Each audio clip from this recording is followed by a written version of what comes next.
Chapter 3, Where Breath Builds Bridges. Written by Dr. Pooyan Ghamari.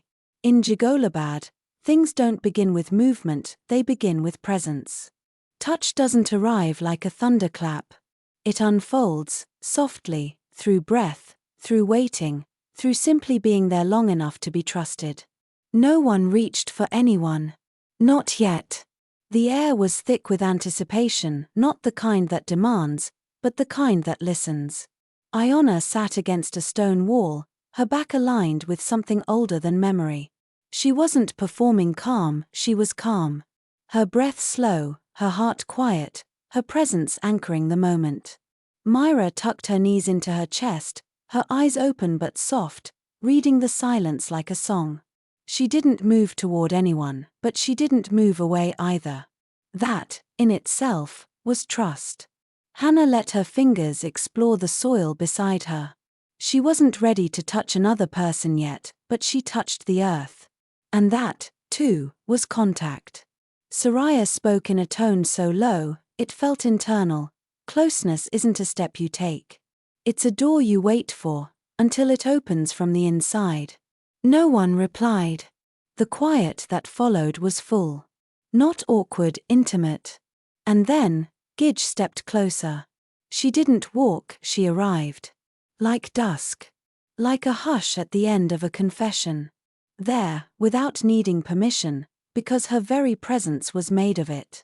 Her eyes, dark brown and endless, did not search, they saw.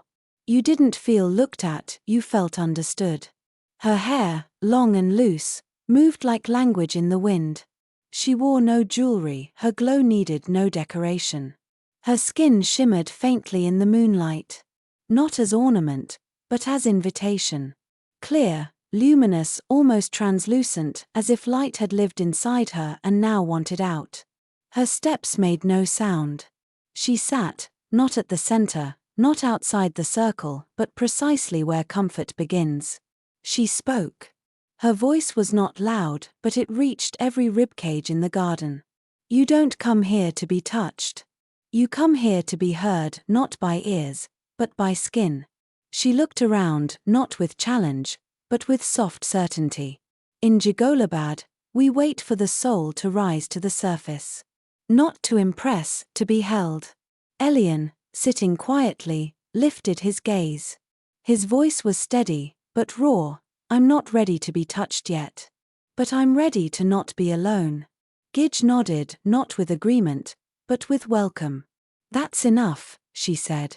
Here, enough is sacred. And so, nothing happened, but everything began. Ayana rested her palm gently on the earth beside Soraya. Mira leaned back just slightly, closer to Hana's warmth. Hana didn't flinch. That was trust. That was beginning. Soraya exhaled. Elian inhaled. No one touched directly, but intimacy bloomed like steam. From nearness. From permission. From the simple, brave act of not rushing the magic.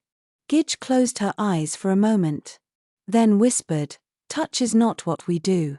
It's what remains after we've truly been seen."